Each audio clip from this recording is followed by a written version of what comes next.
ભાવનગરના ભાલ પંથકની અંદર પડેલા ભારે વરસાદને કારણે સ્થાનિકોને હાલાકી વેઠવાનો વારો આવ્યો છે। ભાલ પંથકની અંદર આવેલા માઢિયા ગામે એક ખેડૂતના ઘરની અંદર વરસાદી પાણી ઘૂસી ગયા અને જેથી તેઓ સામાનને ખસેડવાની કામગીરી કરતા હતા અને આ સમયે લપસી જતા અથવા તો ચક્કર આવતા બેભાન થયા અને પાણીમાં ડૂબી ગયા હતા।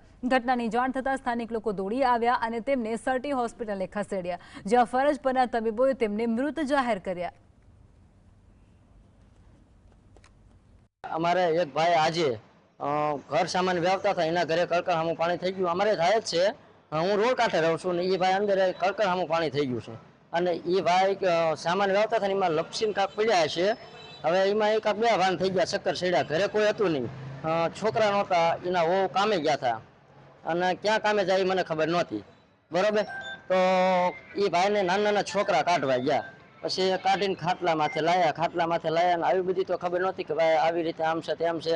પછી હું સીધો લાલ દવાખાના પહોંચ્યો છું, એ ભાઈનું અહીંયા મૃત્યુ થયું છે।